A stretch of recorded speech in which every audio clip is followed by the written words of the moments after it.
Welcome in, episode 196, What's Right with Nick Wright. And this episode of What's Right is brought to you by the McDonald's app.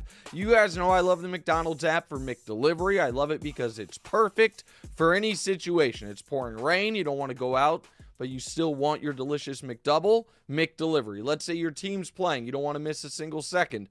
McDelivery. Or let's just say it's been a long day. What better way to fix that than getting a delicious quarter pounder with cheese and a large fry delivered right to your door?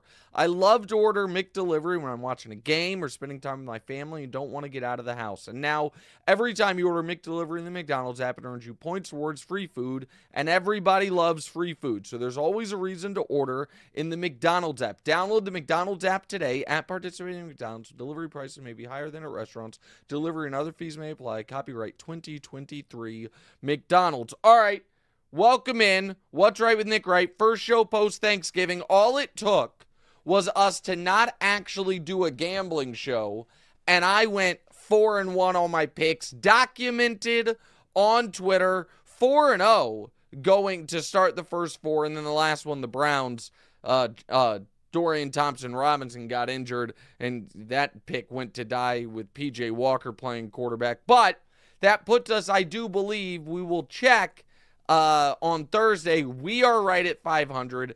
Damoza had, I believe, a losing teaser, but that's okay. We still had a good weekend hanging out. I got to see Damoza here in New York. Good family time, and we have a ton to do today, as the producers told me. By the way, for our YouTube viewers and for the watchers, whether you're watching live or later, we know we've been having some technical issues. We are doing a whole technical rehab after the show today, so hopefully moving forward, we won't have as many. We appreciate you guys bearing with us on it. I know for people that download the podcast and listen, it maybe hasn't been as apparent. But for those of you that watch it live or watch it on YouTube, I know it's been a pain in the ass. We're hoping to get that squared away today.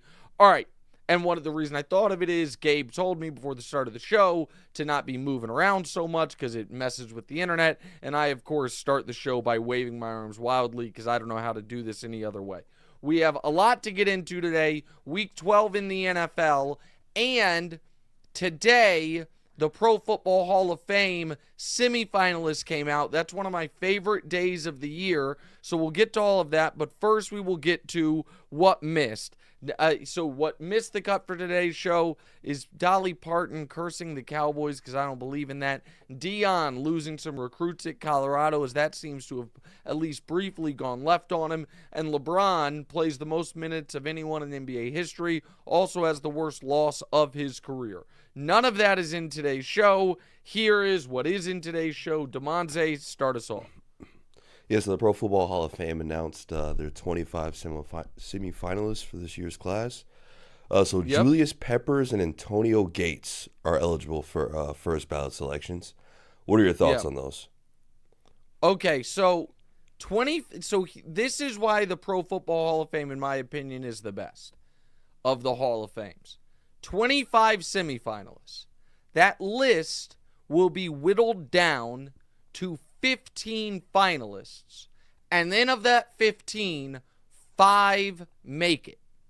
And so we are going to do that ourselves right now. We will go through the 25 names.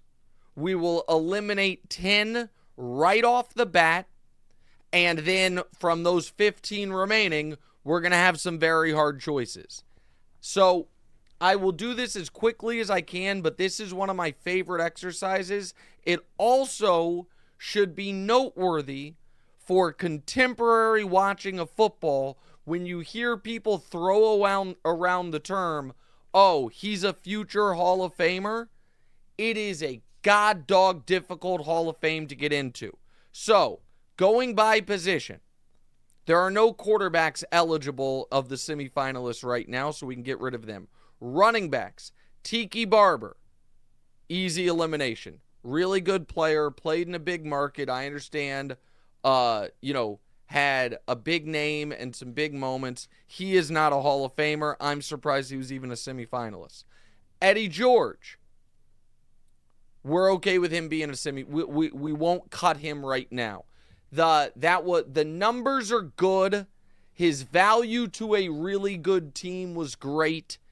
and was, in my opinion, the most important offensive player on a Super Bowl team that came a yard short. We'll let him move on. Fred Taylor, really good player, not a Hall of Famer. Ricky Watters, really good player, not a Hall of Famer.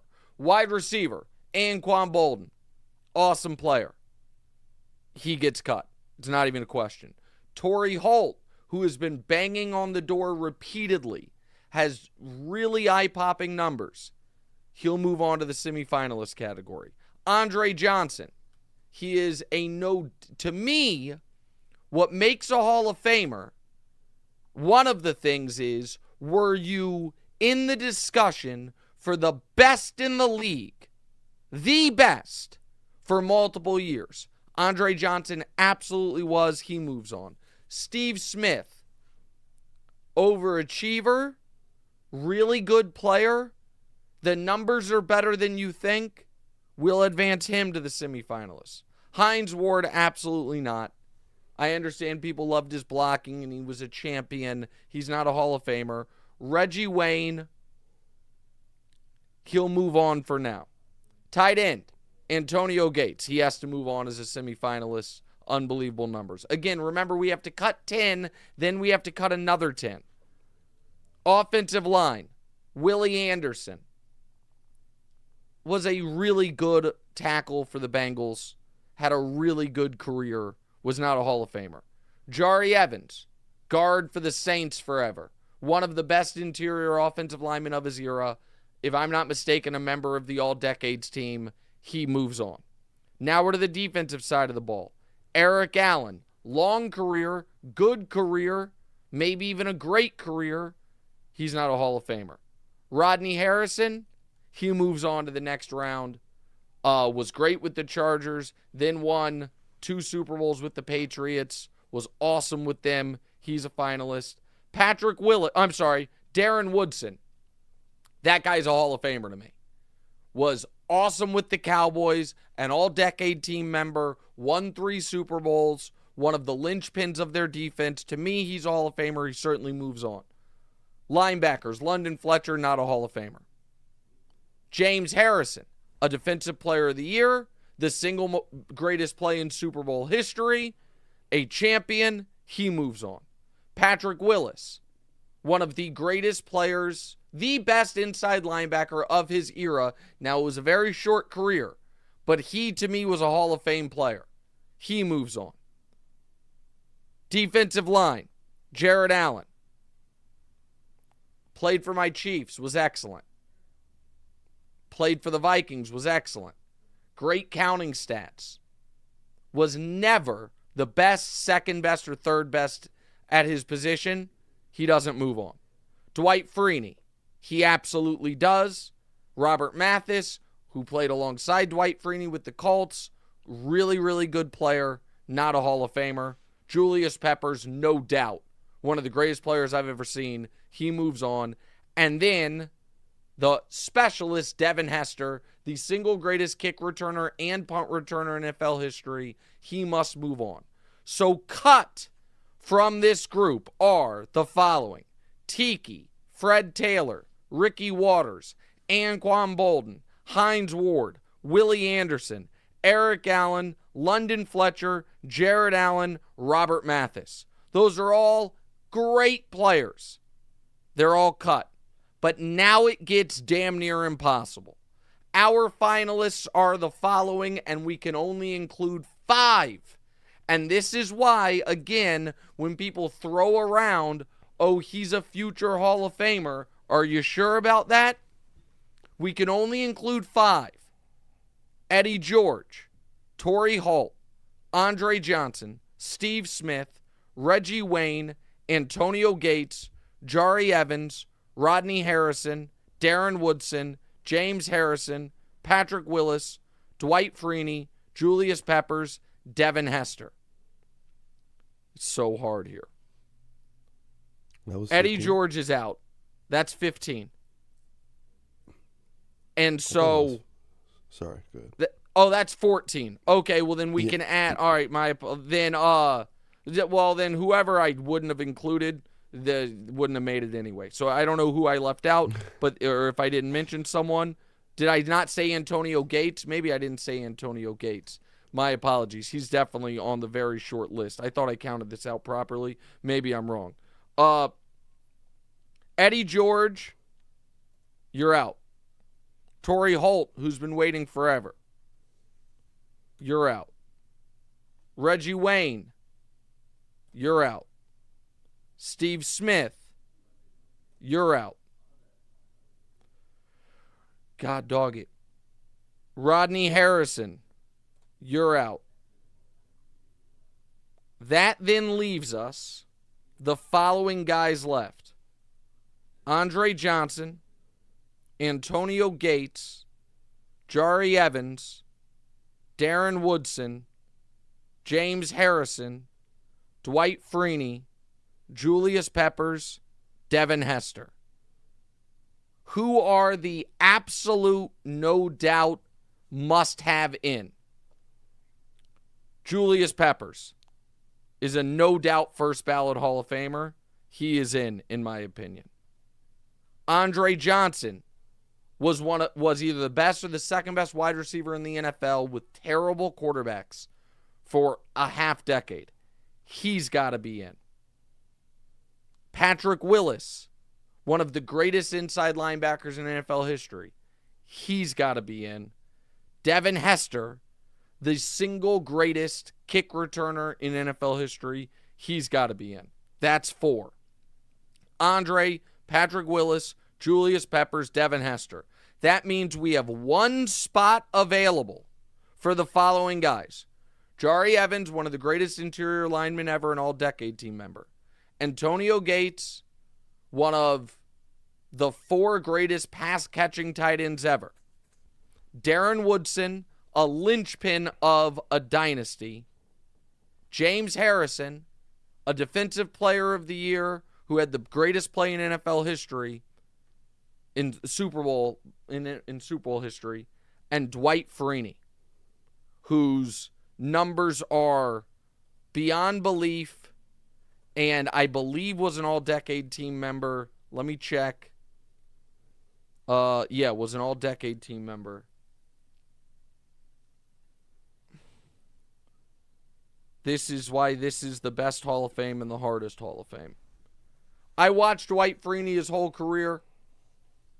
The Colts defense was built upon the idea Peyton will get us a lead, and then Dwight Freeney will strip sack the opponent and put the game away.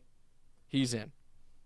So our 5 Hall of Famers, if it were up to us, would be Devin Hester, Julius Peppers, Dwight Freeney, Patrick Willis, and Andre Johnson, with the hardest cuts for this year's class being James Harrison, Darren Woodson, Jari Evans, and Antonio Gates.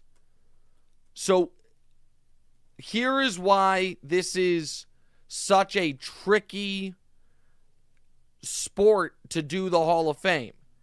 I just mentioned that I just mentioned the guys who were just barely on the cut, right?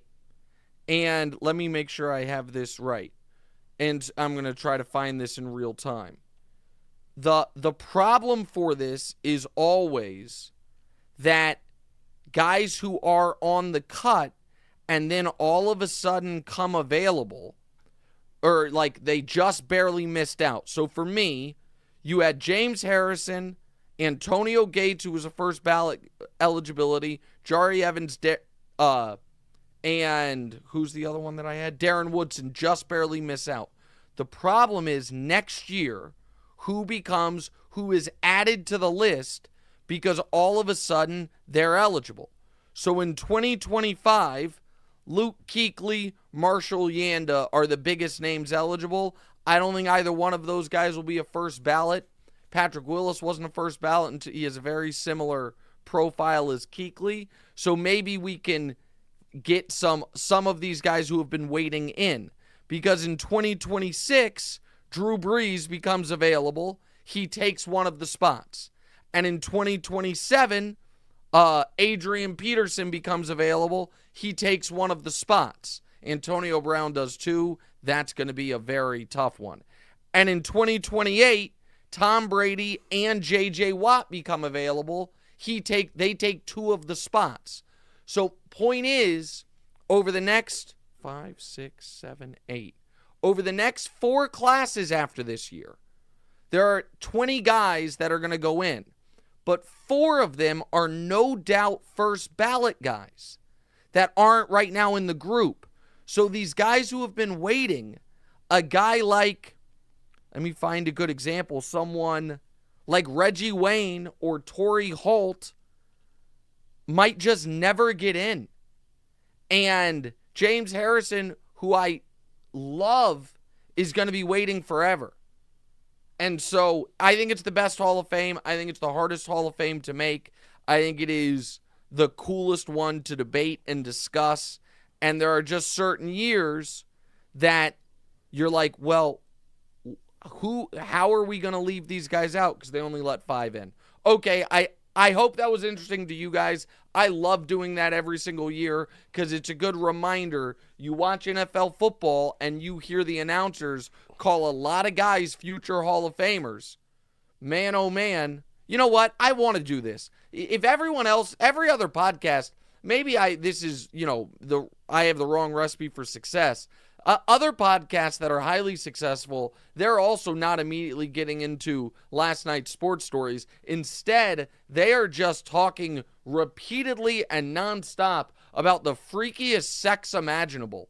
And I just really am shocked at how many people are into what other sportscasters' sex lives are like. But man, oh man, those are podcast ratings bonanzas. Damoza, you seem confused by this. I'll send you some clips. We're not. No. See, this is where you need to just do a better job of listening to me here. I'm not naming any names. I'm simply saying there's a lot of very popular podcasts that are super horny and that are just talking sex off the top. So we're going to talk Pro Football Hall of Fame. And I'm going to do this real quick. And I'm sure I'm going to leave someone out because I'm doing it off the top of my head.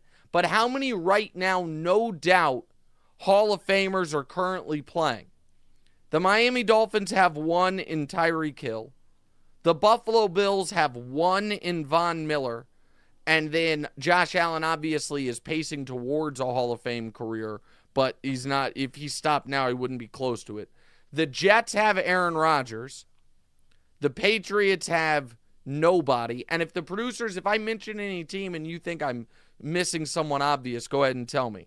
The Ravens right now, say it again, Daniel? I did not hear it. Okay, they're going to check me on it. And I'm just doing no doubt Hall of Famers. Tyreek, Von Miller, Aaron Rodgers in the AFC East.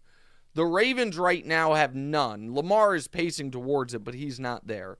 TJ Watt for the Steelers. Myles Garrett for the Browns. Joe Burrow's obviously pacing towards it, but we'll see. The Jags have none. The Colts have none. The Texans have none.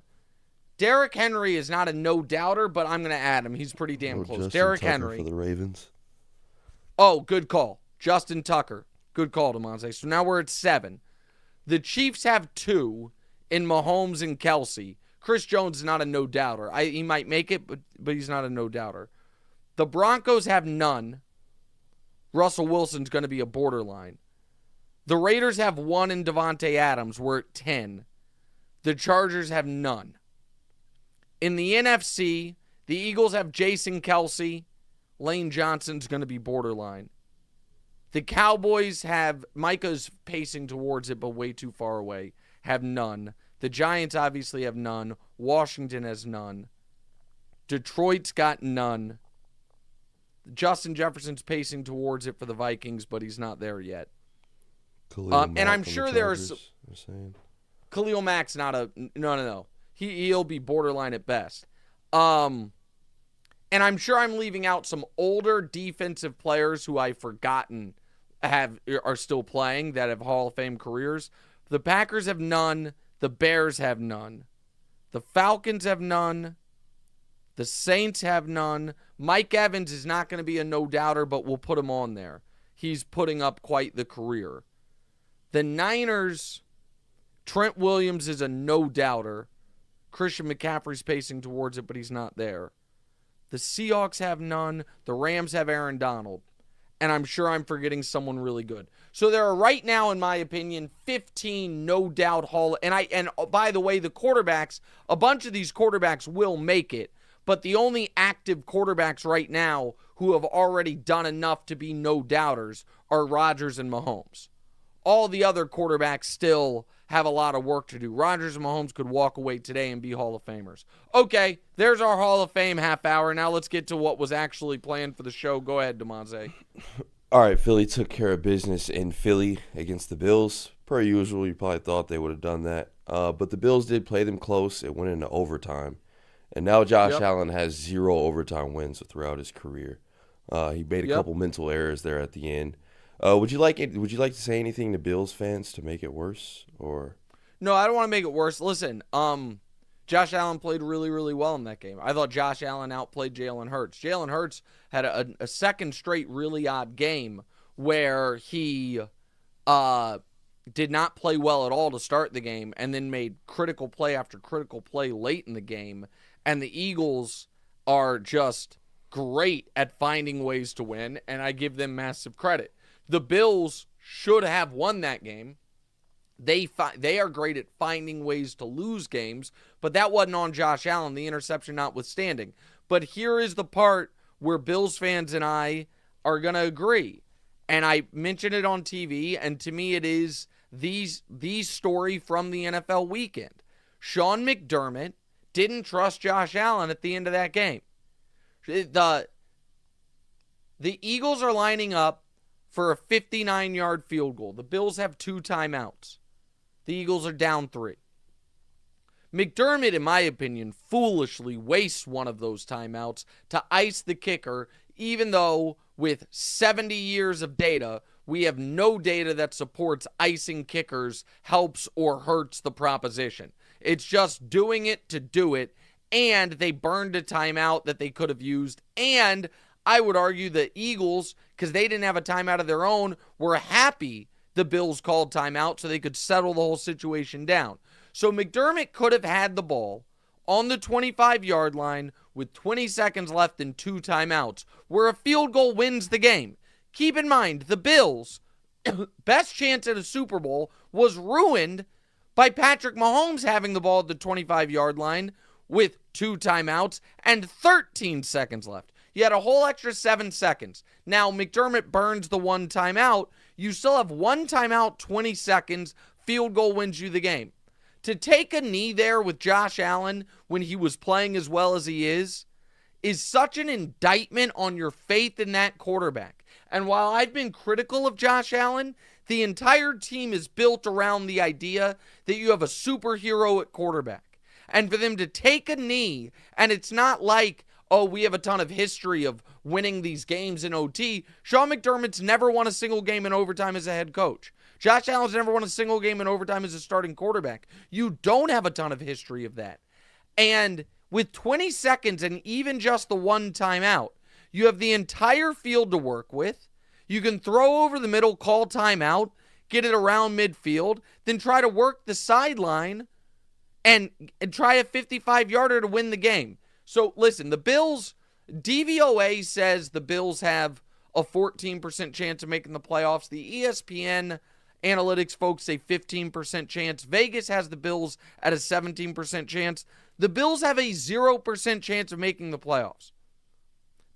They're going to look back and say, we lost to Zach Wilson in overtime to start the year. We lost to Mac Jones and the Patriots. We gave a game away against Denver. We gave a game away against Philadelphia. Yeah, maybe we should be 9-3, but you're 6-6, and you're not going to have any tiebreakers because you have 5 conference losses. So at 10-7, you will not make it. The only way they could make the playoffs is going 11-6. And I'm here to tell you, a team that is 6-6 is not winning 5 straight when those games are at Kansas City, home for Dallas, at the Chargers, home for the Patriots, who are god-awful but beat you, and then at Miami. Just not happening. Like, people need to remove them, their Bayesian priors of what they thought the Bills were supposed to be, and recognize this. If to make the playoffs, the Atlanta Falcons had to win 5 straight games, would you believe they could? Or the Green Bay Packers had to win 5 straight games, would you believe they could? Of course not. Well, they have the same number of losses as the Bills. If the Colts had to run the table to make the playoffs, would you believe in them? Of course not. They have a better record than the Bills. So yeah, no, the Bills are cooked. They're going to end up firing Sean McDermott, and we'll see if next year they can be the team that for 3 years, everyone in the media, except for your trusty host Nick Wright, has tried to convince you they are. They're a talented, underachieving team perpetually that also, by the way, is not nearly as talented as people made him out to be. Von Miller, unfortunately, is not the same player. And aside from Diggs and Allen, who do they have on offense that scares you? All right, let's go to the Eagles side of things, Damoza. Eagles side of things. Oh, yeah. So the Eagles have the best record in football right now, and Jalen Hurts is in the running for MVP right now. They have a showdown with the Niners next. Who are you rooting for? Which one would scare you more in a Super Bowl rematch between the Niners or Eagles? Well, neither would scare me, but the Eagles are a better team. And I'd be thrilled to play Brock Purdy in a Super Bowl. Sign me up. Sign me up for that. The Eagles won't be afraid of the moment. The Eagles have a super complete team. The Eagles have 2 stud receivers, and the Eagles are one of the most analytically savvy teams in the league. It's not just the brotherly shove stuff. It's all of their fourth down stuff, which not always, but they're typically super, super sharp on. One more. So the Eagles would be, the tougher matchup, in my opinion. Yeah, so they're home dogs right now, the Eagles are, in this game, with Brock Purdy at quarterback.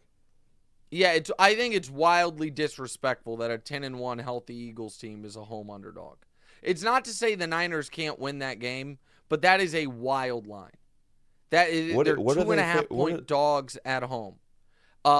And that is, to me, what Vegas is saying is that they think the Niners, fully healthy, are far and away the best team in football. I don't agree with them, but that's what Vegas is telling us with that line. All right, next. All right, so the Chiefs took care of business in an AFC showdown versus the Raiders. They erased the 14-point deficit and ended up coming out with the win. Meanwhile, the Ravens, or my Ravens, should I say, still sit atop at the 1 seed. But you say look like the more incomplete or more complete team, but you've always been kind of down on the Ravens. Do you think that Arrowhead Invitational is in jeopardy at this point? No, I don't think the Ravens look like the more complete team. Anybody thought the Ravens looked great on Monday Night Football? Sunday Night Football against the Chargers? I didn't. That's the worst defense in the NFL. The Ravens had 13 points with a minute left. Now, they ended up with 20 because Zay Flowers ran in the touchdown. How do you think the Chiefs would do if they were missing Travis Kelce? Right, but Mark Andrews isn't coming back, buddy. I mean, that's the problem. I mean, how would the Chiefs look if Tyreek Hill were on the team? He's not. He's not coming back. The Mark Andrews is done. And he's on IR. They seem to think, they initially said his season was over. Now they seem to be holding out hope that he could come back late in the playoffs. I don't buy that. And here is a sneaky thing when it comes to the Chiefs versus the Ravens. So right now, everyone would say, well, yeah, they don't have Mark Andrews, but the Chiefs have nobody like Zay Flowers if you take out Kelce. Sure about that? Rookie wide receiver Zay Flowers has 600 yards, 10 yards per catch, and 2 touchdowns. Rookie wide receiver Zay Flowers, 600 yards, 10 yards per catch, 2 receiving touchdowns. Rookie receiver Rashee Rice, 525 yards, 12 yards per catch, 5 touchdowns. 1 fewer game because the Ravens haven't had the bye. I say that to say this. The Chiefs' biggest question is their receiving core. The Ravens' biggest edge on the Chiefs is supposed to be their receiving core. The Ravens' excellent tight end is done for the year. The Chiefs' excellent tight end is coming off a 100-yard game. The Ravens' star rookie wide receiver has put up, I would argue, a slightly, it's in the margins, less productive season than the Chiefs' rookie wide receiver, despite way more opportunities. And so I think the Ravens' offense is concerning. And as far as we can show you their schedules the rest of the way, let's just say the Chiefs lose to the Bills. Just assign the Chiefs a loss to the Bills. In order to be the 1 seed, the Ravens have to run the table. If the Ravens and Chiefs finish with the same record, the Chiefs are the 1 seed.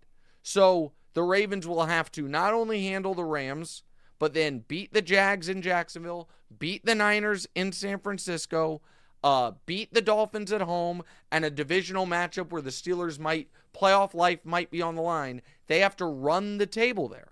And if the Chiefs run the table, and by the way, they are favorites in every game left on their schedule, the Ravens can't be the 1 seed. If they both finish 14-3, the Chiefs are the 1 seed. If they both finish 13-4, the Chiefs are the 1 seed. So in order for the Ravens to be the 1 seed, they're going to have to run the table. They're not going to run the table. And this is why I told you guys earlier in the year, the Chiefs beating the Jaguars straight up was critical. They have the head-to-head tiebreaker. Beating the Dolphins straight up is critical. They have the head-to-head tiebreaker. They never play the Ravens, so the tiebreaker comes down to conference record. The Ravens have 3 AFC losses. The Chiefs have 1. So, no, I do not see a scenario where there isn't the Arrowhead Invitational, and the Ravens' defense has been excellent, but so is the Chiefs. And that Ravens offensive performance, here's the thing. I was watching Sunday Night Football. The Ravens were up 13-3. The Chargers had done nothing. It was midway through the third quarter. And I bet the Chargers to win the game outright, live, at plus 680. Now, they ended up losing. I lost the bet. But my point was, I was like, oh, the Ravens will absolutely find a way to have the Chargers be right back in this at the end, which they were. Now, it was 2 teams that love finding ways to keep things close when they shouldn't be, and the Chargers couldn't put it away. But I do not look at the Ravens as a juggernaut. I just don't. They have an excellent defense, and Lamar can be dynamic. But I didn't think Lamar played very well in that Chargers game. I don't think Lamar's played that well since the Lions game. And so, no, I'm not buying the Ravens as a real Super Bowl team. So I was just thinking, there was some time earlier this year where you said they scare you or something. And I think the Lions game, they annihilated the Lions. But what's also true is this. They have annihilated their 3 NFC opponents this year. NFC teams that see Lamar once every 4 years cannot deal with it. Against AFC teams, they've been good but not great, and they've blown some games. All right, next. All right, so the Prince retained his throne against C.J. Stroud, but kind of barely. Might have gotten the 1, but C.J. Stroud definitely outplayed him. How close are we to seeing a new monarch in the AFC South? Pretty close. Okay, I'm not going to say anything bad about C.J. Stroud, but I'm also not going to let just the misinformation go without being responded to. I don't know that you can say C.J. Stroud clearly outplayed Trevor. Trevor had 364 yards passing and 3 touchdowns. And 2 touchdowns, pardon me. C.J. had 304 yards passing and 3 touchdowns because he had the rushing touchdown as well as Trevor. Okay, I'll buy it. That's fine. Now that I look at it again, because he didn't turn the ball over and Trevor did. Okay, you know what? I thought both quarterbacks played excellent in the game. That's why I said I'm not going to knock C.J. Stroud. But to answer the question, is there a chance that C.J. Stroud ends up being the best quarterback in the AFC South? Yeah, of course. Listen, I think Trevor's awesome. C.J. Stroud is having one of the greatest rookie seasons ever. I'm not going to put a ceiling on, and he had one of the best passes of the year overturned on a questionable penalty for the second straight week. Or it might have been 2 times the last 3 weeks. The touchdown pass he threw a few weeks ago got called back. That was an absolute dime. And then he threw a 70-yard bomb in the air to Tank Dell that got called back. I think CJ's awesome. Also, did you see what Trevor said when he was asked about the rivalry and about one of the reporters said to him, like, hey, is it cool for you that there's another great quarterback in the AFC South? You guys are going to have this going for years? And Trevor was like, no. I want the teams in my division to be as bad as possible. I'm not glad he's here. That's awesome. I mean, it was a very honest answer. CJ's great, though. So, and I think the Texans are going to make the playoffs. That was a massive win for the Jags, though. They lose that game, they're in second place in the division because they'd be 7-4, the Texans would be 7-4, and the Texans would have swept them. Now they're in a spot where it is just they're in such a strong position because they not only do they have the 2-game lead, but they also have the benefit of, let me make sure I have this right, the Texans have 2 divisional losses and the Jags have 4 divisional wins. So if they finish with the same record, the odds are the Jags will win the tiebreaker. So the Texans, to win the division, probably have to finish with more wins than Jacksonville does. The Texans are 6-5. Even if the Texans go 5-1 down the stretch, which would be very difficult, and they get to 11-6, the Jags would then have to, down the stretch, go 2-4, and they're not going to. The Jags still have on the schedule home for the Bengals and Jake Browning, then 2 tough games at the Browns, home for the Ravens, at the Bucks, kind of tough, home for the Panthers, and at the Titans. So even if the Jags play poorly, they're going to get to 11 wins. So they, in my opinion, locked up the division with that win. It's a huge win for Jacksonville. Josh Allen, defensive end, Josh Allen played great. Now the downside for Jacksonville, their left tackle, Cam Robinson, God dog it. Sorry, but our internet's taking hits, but you guys can still hear me. Their left tackle, Cam Robinson, got put on IR, which is obviously a problem for them. All right, next. All right, so Frank Reich was fired after 11 games in Carolina. So it's kind of weird because he was really high on Stroud and he wanted Stroud over Young. The Panthers owner now claims that they wanted to trade for the number 2 pick to get Stroud, but then the front office got behind Young at 1. We're gonna show I think a tweet for those watching on YouTube. Yep. This is what Albert Breer wrote. Originally, we were going to go to the number 2 pick. We thought we'd get CJ because we thought the Texans were going to pick Bryce. And listen, we preferred Bryce. He was a number 1 pick. We had a lot of conviction. That's from Dave Tepper. So right. I don't want to spend a lot of time on the Panthers. Here's the deal. They're a shit show. They traded away this year's pick, which is going to end up being the Caleb Williams pick, so they could move all the way up to number 1, and they took the wrong quarterback, and now Dave Tepper, I don't know who's going to want to work for him because he keeps firing coaches. He keeps hiring and firing coaches, and to not give listen, I don't think Frank Reich did a good job, but to not give him a full season, you think you're going to go get Ben Johnson? You think you're going to get the top coaching candidate? Of course not. They're going to be out in the wilderness for a while, man. You guys know I didn't believe in Bryce before the draft. Too small, just don't believe in it. But they have no way to replace him. They're going to hire a coach who they probably is set up to fail, going to fire again. It's they're going to watch the pick. Oh, I hope he doesn't take that job. Oh, God, I would hope he wouldn't take that job. He'd be better off seeing if he gets promoted in Washington. Don't take that job. That job's got no future right now. And a very fickle owner. Quick break, right back. What's right?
All right, welcome back in What's Right with Nick Wright, episode 196. And the holidays are upon us, and I know everyone's starting to think of what gifts to buy their significant others.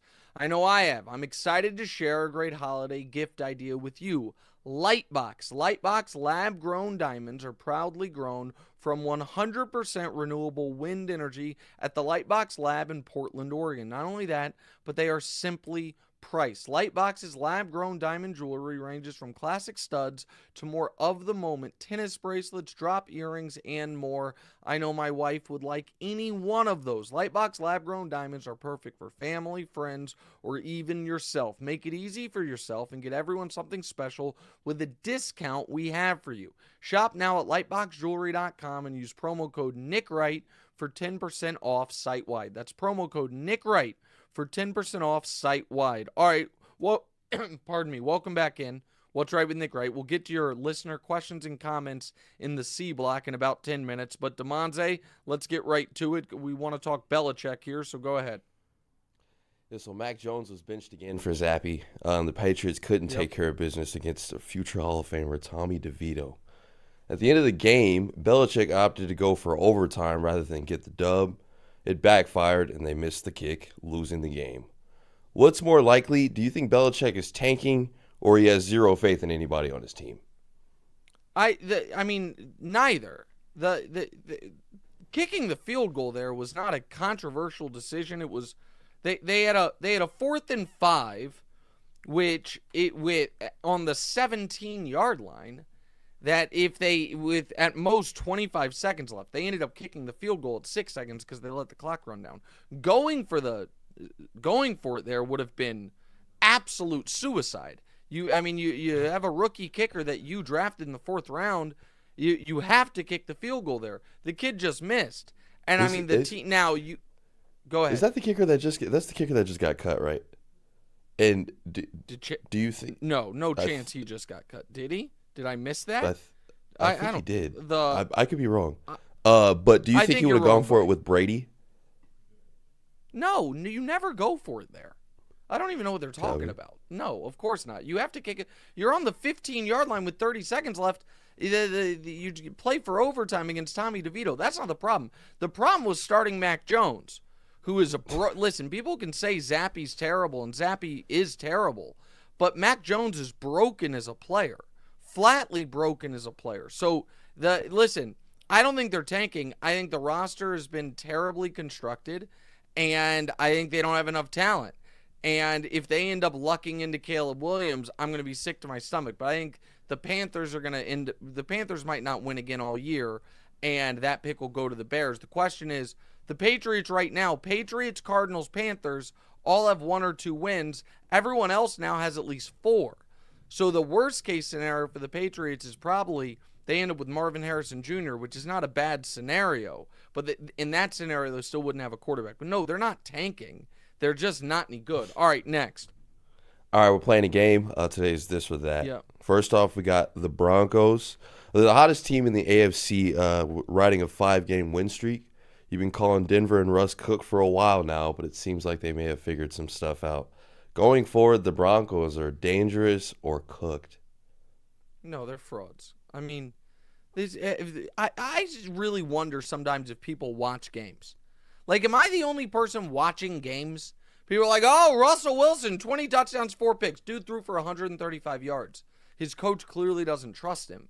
He's averaging less than 200 yards per game this season. Now, it's interesting that they pulled themselves out of the spiral from 1-5.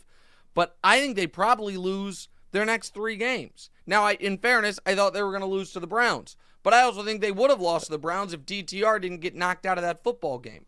At the Texans, at the Chargers, at the Lions. They're going to be underdogs in all 3 of those games. So I don't think they're going to make the playoffs. I don't think they're dangerous. Equate to the Browns, right? Like, isn't that the best defense they're going to play for the rest of the year? Well, yeah, the Browns might have the best defense in football. Listen.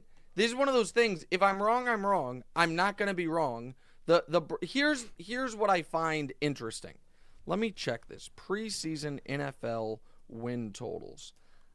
And this is, okay, there we go. There it is. The Broncos preseason win total. Wait, that's not right. Hold on. How have they changed? What the hell is this? Hold on. I have the wrong. This has been updated incorrectly, I guess. But let me look and see where the Broncos were. See if I can find it. I apologize. I should have had this. Here we go. For some reason, this was from the active. The Broncos before the year. How many games do you think they were projected to win before the year?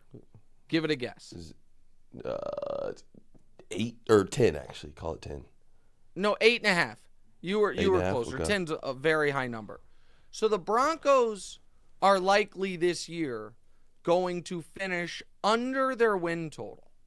They're probably going to finish 8-9, or right around the win total, 8-9, 9-8. And because they were such a shit show to start the year, people are going to call it a massive success. It will not be. Now, not having the season totally go to hell after you allow 70 points and fall to 0-3, credit to them for that. But this is not some dangerous, really good team. I understand they're on a nice winning streak, and on this winning streak, they have forced 15 turnovers. That's not sustainable. I don't look at this as a dangerous team. Broncos fans can get mad at me. Beating some we'll good teams on this run, man. Well, they beat the Chiefs. That's the good team they've beaten. They beat the Packers. They're fine. They beat the Chiefs. The Chiefs are good. They beat the Bills, who are mediocre. They beat the Vikings, who are mediocre. Who are rolling. They beat the Browns in a game their quarterback got knocked out in. I mean, that game was 14-12, and the quarterback got knocked out. I guess credit to them for knocking the quarterback out on an illegal hit. I don't know what you want me to say. People want me to be a prisoner of the moment and be like, the Broncos are dangerous. They're not. Next. All right, the Lions were rolling early this year, but Jared Goff forgot how to play mistake-free football. That was, oh gosh, and they lost to the Packers on Thanksgiving.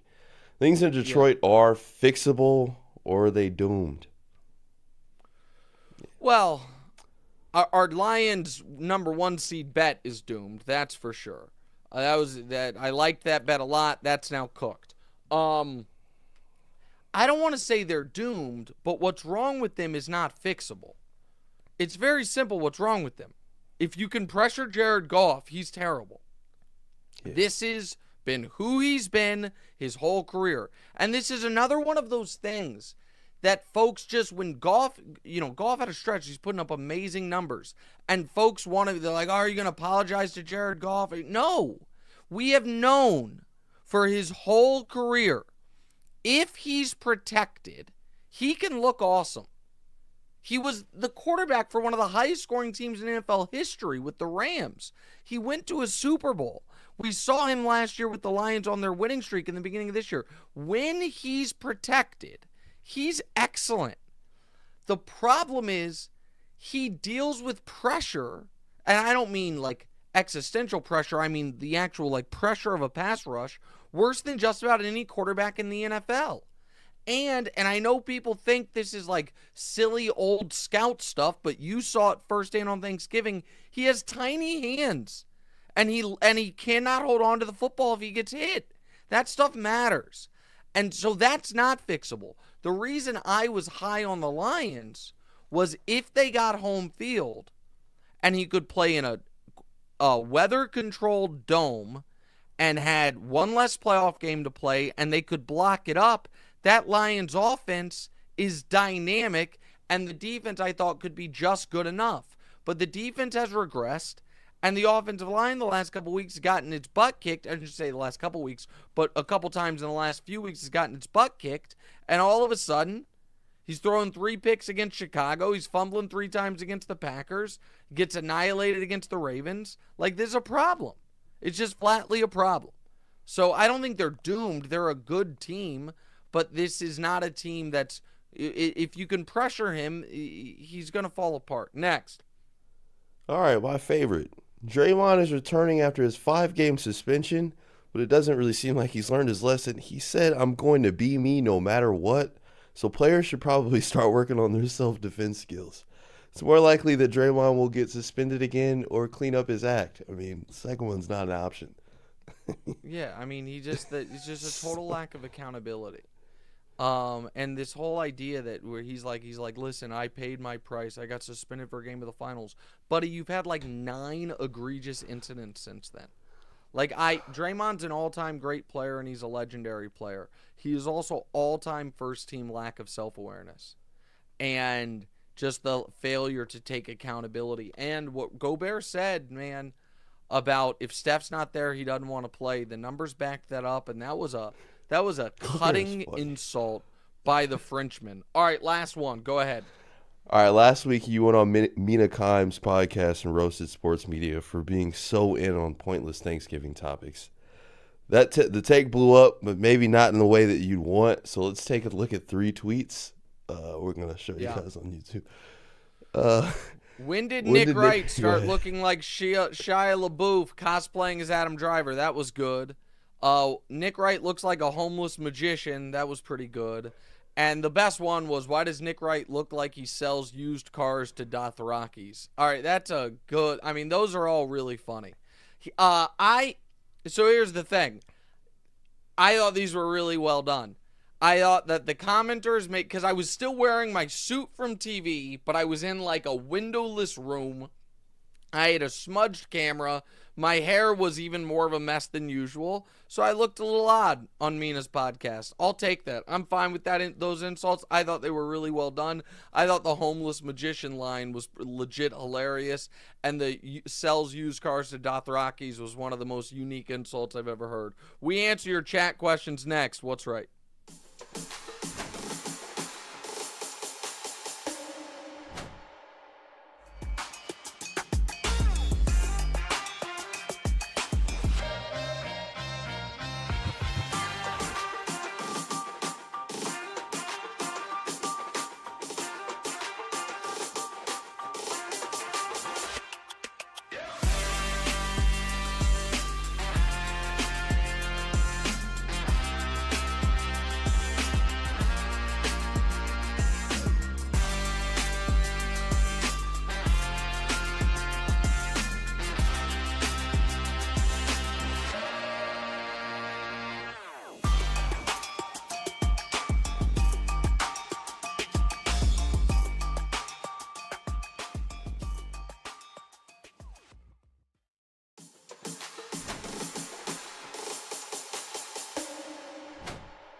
All right, welcome back in episode 196, What's Right with Nick Wright. This episode of What's Right is brought to you by the McDonald's app. I love the McDonald's app for McDelivery.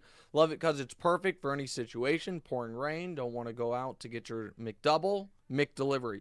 Teams playing, don't want to miss a single second, McDelivery. Say it's been a long day. Better way to fix that than getting a delicious quarter pounder with cheese and a large fry delivered right to your door. I love to order McDelivery when I'm watching a game or hanging out with the family and don't want to leave the house. And now every time you order McDelivery in the McDonald's app, earns you points towards free food, and everybody loves free food. There's always a reason to order in the McDonald's app. Download the McDonald's app today. At participating McDonald's, delivery prices may be higher than at restaurants. Delivery and other fees may apply. Copyright 2023 McDonald's. All right, Damoza, let's read some of these listener questions and then get out of here. Go ahead. All right, Billy Ray asked, you called Brock Purdy a sports car because he's great when everything is going well, but isn't good when things aren't perfect. Can't the same be said for the Cowboys? Possibly. Yeah. I mean, I think that's right. Here's the thing. I don't think the Cowboys need everything to be perfect, but right now what is true is they have not played their best. Well, here, I want to be honest. I thought the Cowboys played really well against Philly. They lost, but they went to Philly. The game came down to a couple key plays. Philly made them, Cowboys didn't. But I don't look at the Cowboys-Eagles as like, oh, the Cowboys can't win that matchup. They split with them last year. I think they're going to split with them this year. Dak has cooked that secondary for a while. In my opinion, the Cowboys have played one truly terrible game all year, and it was arguably their biggest game. It was the game against the Niners, because the Niners knocked them out of the playoffs the last couple years. But I think the Cowboys are right now a touch underrated. I think that the way they have blown out these teams has to account for something. And the Purdy point that I'm making is Purdy has had multiple opportunities under the exact circumstances that when people were like, what do you want to see from him? I laid out exactly what I wanted to see from him. Then he had 3 straight opportunities in those circumstances, and he came up short in all 3. So it's a little apples to oranges for the Cowboys. But yeah, both. It's why right now the Eagles should be considered the clear-cut favorites in the conference. I know I picked Dallas, but the Eagles have earned that up to this point. All right, next. Connor Leland asked, is there any way Kansas City trades multiple draft picks to get into the top 10 this year to draft Brock Bowers and have him learn under Kelsey? Would you love to see Mahomes-Bowers connection? Yeah, I mean, listen, I think that would be a terrible idea. You don't the Chiefs are listen. Brock Bowers looks like he's going to be awesome, and you guys know last year I liked the idea of them drafting a tight end relatively with one of their first or second picks so he could learn under Kelsey. I understand that, but the Chiefs are not in a position, in my opinion, where trading up. You'd probably have to trade multiple first round picks to get up high enough to draft Brock Bowers, and they need cheap, cost controlled talent that can start, and they've done so well in the draft that I don't want them trading multiple picks for just one guy. So I would not endorse that, even though I understand, yeah, Bowers I think would be amazing, but also the super highly drafted tight ends as of late have not panned out necessarily the way people thought they were going to. All right, next. Majin Busha asks, who gets in for the last spot in the AFC? The Chargers, Bills, Texans, Colts, or Browns? Listen, the Chargers are done. I think that the AFC playoffs, and I'll even give you the order. I think it's going to fall like this. I think it is going to be Kansas City 1, Jacksonville 2, Miami 3, Baltimore 4 as your divisional winners, Pittsburgh 5 as your top wild card, Cleveland 6, and Houston 7. I think Houston's going to be the last team in. All right, next. Football CF Candy asked, Nick, what do you think the Bears should do this offseason? With the talent on that roster and the level of draft capital they have, they could be amazing next year. What is the best way? I think they trade Justin Fields to Atlanta for Atlanta's second-round pick. I think they draft Caleb at number 1 with the pick from Carolina. And I think they hold an auction for their own pick, which will probably be 5 or 6, and try to turn that into another year with multiple first-round picks. That's what I think they should do. I think you draft Caleb, you trade Justin for a high second-round pick from Atlanta, which I think it would be a good fit for him there. I think him with those weapons in a dome on turf would be great. And you could, stay at say they're drafting. Now, if they ended up with the first and third pick, I'd probably just take Caleb and Marvin Harrison Jr. But they're probably going to end up with like 5, 6. You could draft the tackle there, but you took a tackle with the number 10 pick last year. I'd rather trade back a bit, and try to acquire more draft capital. All right, last one, Damoza. Wizzy1197 asked, does Trintage have an online store? It does not. It is, as my wife would say, it is an experience. So you need to come into the store to check it out. We appreciate that. Now, I do wonder if some of the Trintage hoodies or the Trintage branded merchandise, if those could be available online at some point before the holidays. But for everything that's in here, it's all one-of-a-kind pieces that she's kind of hand-selected, so it's not available online. All right, I'll see you guys with Colin in a couple hours, and I'll see you guys on First Things First at 3 o'clock Eastern. Damoza, great job today. Great job to all the Blue Duck folks, and podcast back on Thursday. What's right? Hey, it's Nick Wright. Thank you so much for watching. Please do us a favor. Click subscribe. It helps my ego, and Damoza's got a financial bonus writing on a number of YouTube subscribers, so help him out. And also, click the bell. I don't know what the bell does, but they tell me to tell you to click the bell. And if you're audio listeners, people that have commutes, drives, whatever it is, subscribe to the podcast as well, wherever you get the podcast. Same show, just in your ears instead of through your eyes. All that. Check it out. Appreciate y'all.